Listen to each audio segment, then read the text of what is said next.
नमस्कार। हमारे साथ आज मौजूद हैं एक बेहद खास मेहमान सुमित जैन साहब।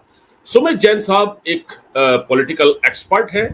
अंतर्राष्ट्रीय और राष्ट्रीय मुद्दों पर इनकी गहरी पकड़ है और ये बेलाग और बेबाक टिप्पणी करते हैं बगैर किसी लाग लपेट के। तो आज हमने इनको इनवाइट किया है और ये चाइना में रहते हैं, लेकिन इनकी खास तौर पर नजर सब जगह रहती है। जैन साहब, सबसे पहले आपका स्वागत है। जय श्री राम सर। जय श्री राम सर। सुमित जी, अमेरिका में चुनाव को लेकर बड़ा बवंडर खड़ा हो चुका है। जो अमेरिका में इलेक्शन होने वाले हैं नवंबर में, उसको लेकर अभी से अजीबोगरीब बयानबाजी की जा रही है और जो कमला हैरिस हैं, जिनको बाइडेन की जगह उतारा गया है, उनको एक कमजोर उम्मीदवार के तौर पर देखा जा रहा है, क्योंकि जो सर्वे किया गया अमेरिका में उसमें ट्रंप के मुकाबले कमला हैरिस कहीं टिक नहीं पा रही हैं। आपको क्या लगता है कि अमेरिका का जो इलेक्शन है इस बार वहां कुछ बदलाव आप देख सकते हैं? पहली बात यह है कि पांडे जी, वहां पे क्या हो रहा है अमेरिका में वो फर्क नहीं पड़ता कि वहां पे उन्होंने किसको अनाउंस किया है। होगा वही जो चाइना चाहेगा। मैं बड़े ही, जिसको बोलते हैं कि कैलकुलेटिव एक बात बोल रहा हूं, लेकिन ये पुख्ता खबर है कि बाइडेन को भी चाइना लेकर आया था। मैं कोई सेंसेशनल न्यूज क्रिएट नहीं करता हूं, कोई चीज है तो जिसके बारे में बात कर रहा हूं। चाइना की तरफ से अमेरिका को, यानी कि बाइडेन को बोल दिया गया है कि बेटा तू पहले हट जा, तू खड़ा तो ट्रंप आ जाएगा, ट्रंप आया तो हमारी वाट लग जाएगी, इसलिए तुम्हें हटना पड़ेगा, और उसको हटाया भी गया। दूसरी बात, ये क्यों किया है चाइना ने? अपने आप को बचाने के लिए भी। और अमेरिका ने या डेमोक्रेट्स ने ये बात क्यों सुनी है? क्योंकि बाइडेन हमेशा ही पालतू रहा है चाइना का, पैसे लेता है इनसे। और जो उसका बेटा है हंटर बाइडेन, वो तो सैलरी लेता था पर मंथ की। वो भाई $50,000 बिना कोई काम किए, किस बात की कंसल्टिंग तुम करते हो? लड़कीबाज तुम हो, कोकेन तुम लेते हो, पकड़े जाते हो। व्हाइट हाउस के अंदर कोकेन मिलती है उसके घर से, उसके कमरे में से, इसके बेटे के। और ये सारे पैसे आते हैं चाइना से। इसलिए चाइना ने बोला है कि भैया तुम्हें हटना पड़ेगा। हट गया। अब उन्होंने भी हटकर पप्पू हटा है, पप्पू को ले आए, क्योंकि कमला हैरिस भी कोई पप्पू से कम नहीं है। और चाइना ने उनको भी बोल दिया है कि हम इसको भी सहन नहीं करेंगे, इसके ऊपर कोई भी करप्शन के चार्जेस लेगा अगर कुछ भी करके इसे बाहर निकाल दिया जाए। क्योंकि कमला हैरिस जो है, उसका भी जो कैरियर है वो भी सोनिया गांधी की तरह पोल डांसिंग करते करते ही शुरू हुआ था। तो आपको याद होगा कि इसकी कई वीडियोस भी हैं, जो वहां पर आके लोगों ने बताया था कि कैसे ये खुश करती थी अपनी तरक्की करने के लिए अपनी ही पार्टी में। तो चाइना ने बोल दिया है कि इसे किसी भी पुरानी फाइलों को खोलकर इसे बाहर निकालिए। अब लेकर किसको आए? बाइडेन निकल गया है, ओबामा आ नहीं सकता, और कमला हैरिस को लेकर नहीं आना, तो किसको लेके आना है? चाइना ने नाम दिया है उनकी फेवरेट हिलरी क्लिंटन का। और ये उम्मीद लगाई जा रही है कि हिलरी क्लिंटन को ट्रंप के खिलाफ खड़ा किया जाएगा। वो टफ भी है, बात भी सुलझी हुई करती है, झूठ बड़े ही प्यार से बोलती है, छुरी कब लगाती है गले पर किसी को पता नहीं लगता। चाइना की फेवरेट है, इसलिए हिलरी क्लिंटन को उतारा जाने की उम्मीद है कि उसे उतारा जाएगा आखिरी मोमेंट तक, ताकि उसका रीजन है ट्रंप उसके लिए प्रिपेयर्ड ही ना हो। मैं आज पहले से डिक्लेयर कर रहा हूं कि ट्रंप जो है वो कमला हैरिस के अगर साथ में लड़ेगा तो जीत जाएंगे, लेकिन अगर हिलरी क्लिंटन सामने आएगी तो जीत जो है इतनी आसान नहीं होगी, क्योंकि वो पॉलिटिकल बहुत पुरानी, जिसको बोलते हैं कि पॉलिटिशियन है। उसे मालूम है कि धांधली इलेक्शंस में कैसे करनी है, झूठ कैसे प्यार से बोलना है, और इनका डीएनए है लिब्रांडोओं का, वो लिब्रांडोओं की क्वीन है। इसलिए उसे उतारने की मुहिम चालू हो गई है चाइना की तरफ से। तो अगर तो हिलरी क्लिंटन आई तो ट्रंप का जीतना इतना आसान नहीं रहेगा। पूरी धांधली करी जाएगी सोशल मीडिया में, मीडिया के अंदर भी। उन्होंने ऑलरेडी बॉर्डर्स को खोल दिया है, ताकि वहां से कॉकरोचों की तरह ये जो लोग है, कम्युनिटी जो कॉकरोचों की तरह ही मल्टीप्लाई होती है, बॉर्डर को क्रॉस करके दूसरे कंट्री में चले जाती है, वो सारे उन्होंने बुलाने शुरू कर दिए कि आपको यहाँ पर सारी सुविधाएं दी जाएंगी, बस आपने हमें वोट देना है। ट्रंप क्या बोलता है? ट्रंप ने बोला है मैं सारे बॉर्डर सीज कर दूंगा, सील करने के बाद इन सब कॉकरोचों को उठा उठा के या तो चप्पल से मारूंगा या बाहर निकाल दूंगा। तो इसलिए ये सारी जो जीत है ट्रंप की हिलरी क्लिंटन के सामने इतनी आसान नहीं रहेगी। ये मेरी प्रेडिक्शन नहीं है, मैं कोई सेंसेशन वाला काम नहीं करता हूं, ना ही फेंकू वाला काम करता हूं जो जनरली आपको लोग दिखते हैं। जो यहाँ पर चाइना में हो रहा है, जो प्रेशर अमेरिकन पॉलिटिक्स के अंदर डाला जा रहा है, बिलियंस ऑफ डॉलर्स चाइना खर्च करने वाला है कि वहां पर किसी तरीके से ट्रंप दोबारा से वापस ना आ जाए, क्योंकि लास्ट टाइम वो ट्रंप आए थे, उन्होंने चाइना को अपने घुटने पे खड़ा कर दिया था। और इस बार अगर ट्रंप आएंगे, उन्होंने पहले बोल दिया कि मैं 100% से ज्यादा तो इंपोर्ट ड्यूटी लगाने वाला हूं चाइनीज प्रोडक्ट्स के ऊपर, यानी कि चाइना की जो पूरी की पूरी हिस्ट्री, ज्योग्राफी और फ्यूचर है, वो सारा उसने खराब कर देना है पहले दिन आते ही। इसलिए पूरा जोर लगाया जा रहा है कि ट्रंप कहीं प्रेसिडेंट ना बन जाए। बिल्कुल, और ये जो आपकी बात से मेरी समझ में आ रहा है वो ये है कि ट्रंप को हराने के लिए चाइना बिल्कुल कमर कसे हुए है, और वो किसी भी हद तक जा सकता है उनको उनको हराने के लिए। और जो हिलेरी क्लिंटन है, वो हिलेरी क्लिंटन जो करप्ट भी है, और जो मतलब जैसे आप बता रहे हैं जो मीठी छुरी भी है, तो उसको मतलब सहूलियत होगी अगर वहां पर हिलेरी क्लिंटन और ट्रंप के बीच मुकाबला होता है। और आप कह रहे हैं कि अगर हिलेरी क्लिंटन लड़ती है, कमला हैरिस नहीं लड़ती, तो ट्रंप के जीतने के चांसेस कम होंगे। जैन साहब, एक इससे जुड़ा सवाल और ये है, हमने ये देखा कि जब भारत में चुनाव हो रहे थे उससे पहले अमेरिका की ओर से बहुत ज्यादा फंडिंग की गई, चाइना की ओर से बड़ी फंडिंग की गई मीडिया हाउसेस को, और इस खबर इस तरह की जो न्यूज, फेक न्यूज फैलाई गई कि भारत में संविधान खतरे में है, अगर मोदी जी तीसरा टर्म ले आएंगे तो ये देश में संविधान ही खत्म कर दिया जाएगा, लोकतंत्र का भी खात्मा हो जाएगा। लेकिन अब ये दांव जहां से ये जो नैरेटिव जहां से शुरू हुआ था, अब ये इनके गले पड़ गया है। अब कमला हैरिस और उसके समर्थक ये कह रहे हैं कि अमेरिका में भी संविधान और लोकतंत्र खत्म हो जाएगा अगर डोनाल्ड ट्रंप सत्ता में आएंगे। इसको क्या कहेंगे आप? सर, जो लिब्रांडो होते हैं उनकी स्क्रिप्ट सेम ही होती है, वो बेशक यूरोप हो, यूके हो, अमेरिका हो या इंडिया हो। आप देखिए, जब भारत में इलेक्शन हुए, मैं समझा सकता हूं बड़े ही आसान तरीके से, कि जब भारत में इलेक्शन थे तो राहुल गांधी एक ही बात बोलता था, मोदी को हटाना जरूरी है। उनका एजेंडा कोई भी नहीं था। एजेंडा यह था कि हम 1-1 लाख रुपए खटाखट सारी लेडीज को दे देंगे। 45 लाख करोड़ रुपए का हमारा बजट होता है, 60 लाख करोड़ तो उसने अनाउंस कर दिया कि हम बांट देंगे, यानी कि 45 लाख में से 60 लाख वो बेचने वाला था। वही हाल है जैसे कि 100 में से 99 सीटें नहीं आई हैं, 550 में से 99 आई हैं, तो उसको लगता है कि वो पास हो गया। तो वही हाल उसका भी था। पहली बात यह है कि मोदी को हटाना जरूरी है। कमला हैरिस भी क्या बोल रही है, ट्रंप को नहीं आने देना, नहीं तो कंट्री खतरे में आ जाएगा। भाई, कंट्री खतरे में तब आता है जब आपके वहां पर डेमोग्राफी को चेंज किया जाता है, बाहर से इलीगल्स को अंदर आने की परमिशन दी जाती है, उन्हें वोटिंग क्या कहते हैं, वोट खरीदी जाती है। जब आप ये बोलते हैं इलीगल्स को कि आपको यहां पर सारी सुविधाएं दी जाएंगी, बस आपको हमें वोट देनी है, क्या ये वोट खरीदने के बराबर नहीं है?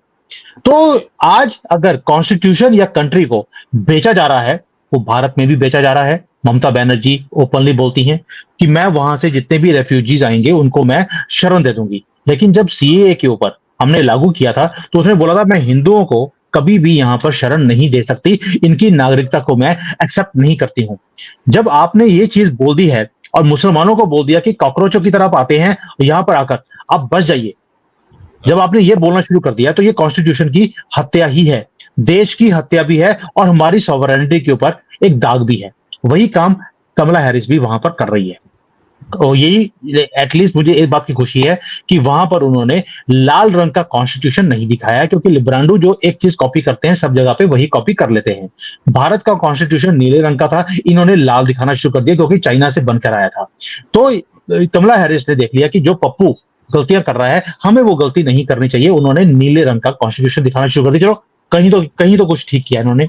दूसरी बात, देश खतरे में आ जाएगा, आपका फ्यूचर खतरे में आ जाएगा, डेमोक्रेसी खतरे में आ जाएगी, और हमें फाइट करना है इस फैसिस्ट गवर्नमेंट को।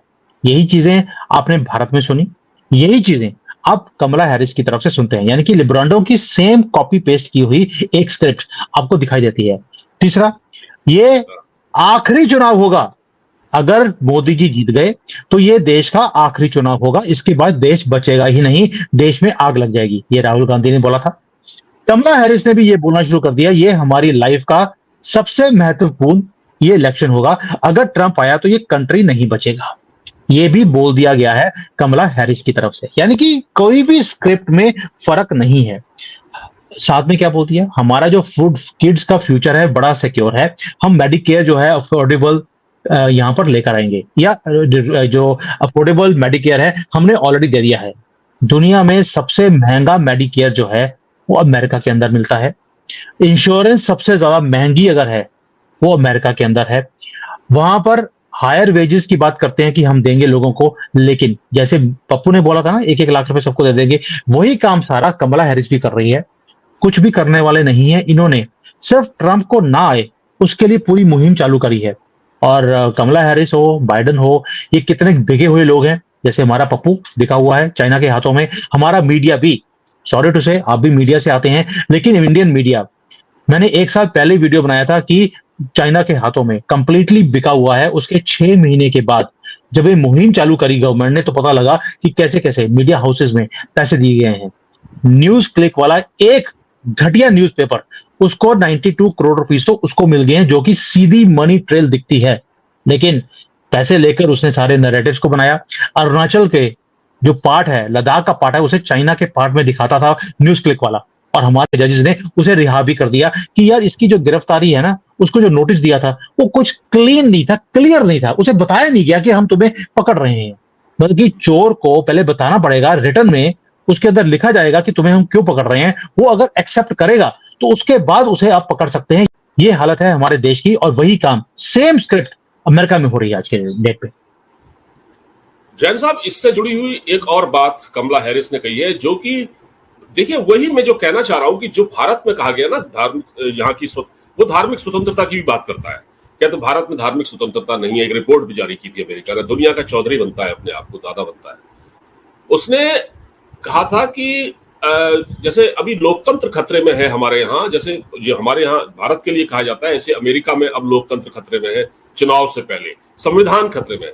एक और चीज है, कमला हैरिस ने यह भी कहा था, देखिए मैं आपको जरा सा पढ़ के सुना देता हूं, मैं अखबार खोल रखा है मैंने।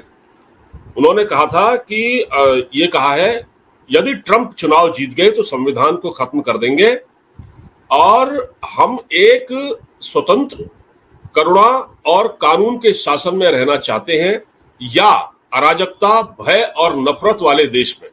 तो जो भारत में जो कहा जाता है कि हम मतलब जो है कि हम धार्मिक सहिष्णुता नहीं है, हम एक भय मतलब एक भयाक्रांत समाज में, हम भय वाले समाज में हम रह रहे हैं, और हमको यहाँ खतरा महसूस होता है। जैसे कुछ लोग हैं जो कहते थे, जैसे नसीरुद्दीन शाह, जावेद अख्तर, ऐसे जो लोग हैं जो अक्सर ये कहा करते, आमिर खान भी उसी फेहरिस्त में है।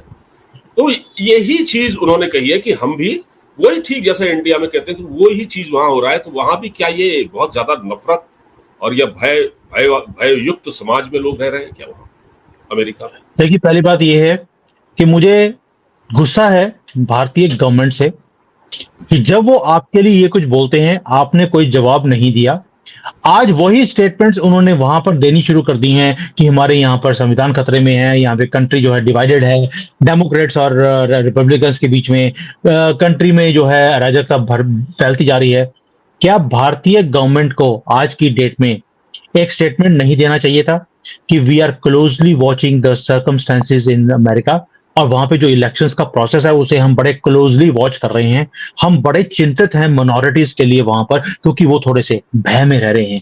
जैसे भारत में वो भय में रह रहे हैं, इसलिए कभी कभी चाकू चला देते हैं, एक लड़की को 28 बार चाकू मार देते हैं, उसके बाद वो रिहा भी हो जाते हैं यहाँ पर, क्योंकि वो शांति प्रिय वो तरीके से उन्होंने बड़े साइलेंटली रात के अंधेरे में उन्होंने 28 बार लड़की को चाकू मारा था। तो ये चीज भारत की गवर्नमेंट को, क्या आज अमेरिका को आईना नहीं दिखाना चाहिए कि बेटा तुम तो हमारे यहाँ पर डेमोक्रेसी के लिए बोलते थे, तुम्हारी अपनी कंट्री में तुम्हारी सिटिंग वाइस प्रेसिडेंट क्या बोल रही है? भारत में तो सिर्फ पप्पू ने बोला था, या अपोजिशन के लोग जो कि गवर्नमेंट में नहीं थे वो बोल रहे थे ये चीज। अमेरिका में तो गवर्नमेंट की अपनी वाइस प्रेसिडेंट बोल रही है, जो कि एक पावरफुल शख्सियत रखती है। क्या भारत को एक स्टेटमेंट नहीं देना चाहिए? मैं आपके माध्यम से सीधा एक चीज पूछता हूं, कब तक हम रिसीविंग एंड पर रहेंगे? मुझे गुस्सा आता है ये नापुंसकता देखकर गवर्नमेंट की।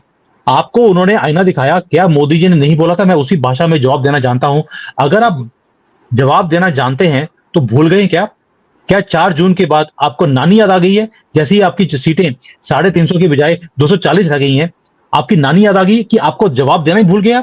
ना जयशंकर जी की तरफ से आता है कोई जवाब, ना मोदी जी की तरफ से, ना हमारी फॉरेन मिनिस्ट्री से। हमें भी उनको उसी भाषा में जवाब देना पड़ेगा। We are worried for the minorities और उनके हक जो वहां पर डर के माहौल में वो रह रहे हैं, हमें भी ये जवाब देना चाहिए। उन्होंने क्या बोला हमारे ऊपर कोई असर नहीं पड़ता। हमारी गवर्नमेंट क्या जवाब देती है मुझे वो असर करती है और मैं उस दिन का वेट कर रहा हूं। आपने अपने एक वीडियो में कहा था कि भारत को अब चीन के खिलाफ फ्रंट फुट पर खेलना चाहिए। अगर चीन इसी तरह करता रहा तो, क्योंकि ये मौका सही है जिस वक्त चीन एकदम जो है अपने काफी मतलब बैक फुट पर है। चीन की यहाँ कंपनियां आना चाहती है और हम उनको आने नहीं देना चाहते, और चीन की अर्थव्यवस्था भी खराब हो रही है, तो एक धक्का देने की जरूरत है। तो जैन साहब, चाइना को आप कह रहे हैं धक्का देने की जरूरत है, या तो अमेरिका के लिए अमेरिका के खिलाफ जो अमेरिका में भी जो चुनाव हो रहे हैं, जिस प्रकार कमला हैरिस का स्टेटमेंट है, ये भारत सरकार तो इसको लपेट देती इस समय। तो ये आप कहते हैं चाइना को धक्का देंगे तो ये हल हो पाएगा? ये सर कर क्या रहे हैं ये लोग? धक्का देने की बात नहीं बोली थी कि धक्का देंगे, मैंने बोला था धक्का देना चाहिए। देना हाँ, चाहिए में और देने में बड़ा फर्क है। मैं ये बोल रहा हूं हमेशा कि चाइना ने हमारी जमीन हड़पी 1962 में, अभी भी हमें आंखें दिखा रहा है। आज चाइना को हमारे बिजनेस की जरूरत है, हमारी मार्केट की जरूरत है, अपने आप को बचाने की वो मुहिम लड़ रहा है।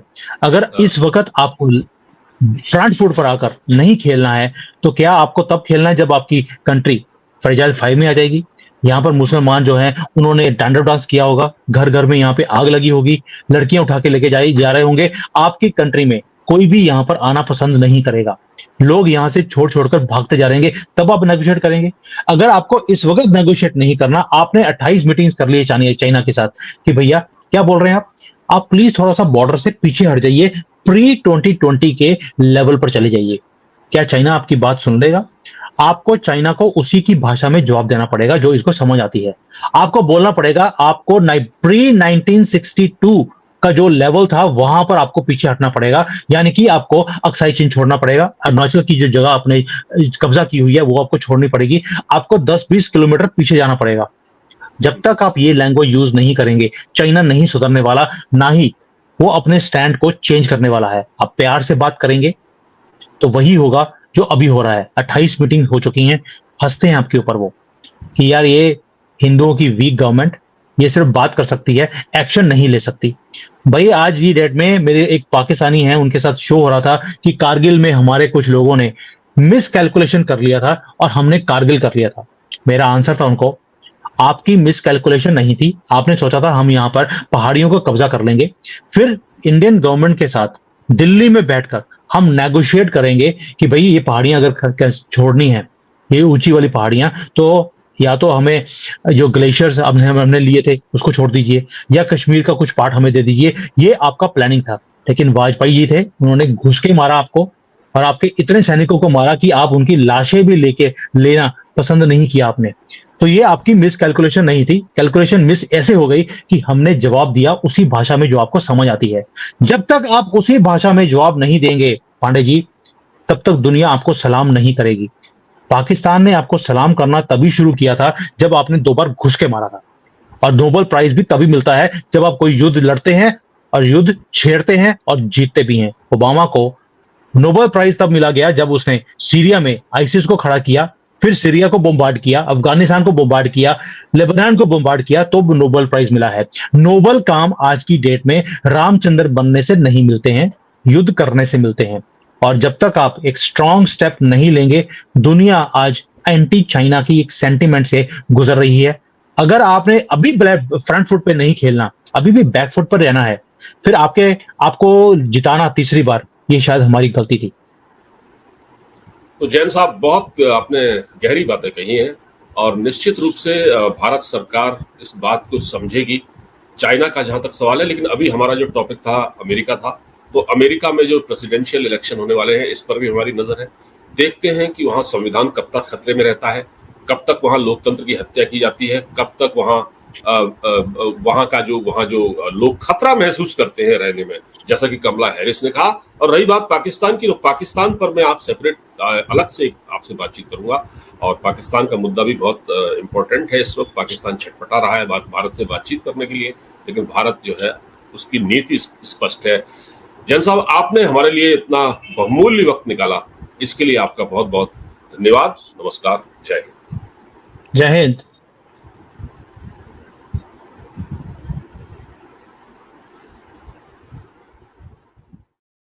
Hi there. If you liked the video, please don't forget to smash the like button, subscribe to our channel, and activate the bell icon so that you receive all notifications whenever we upload a new video. Thanks for watching.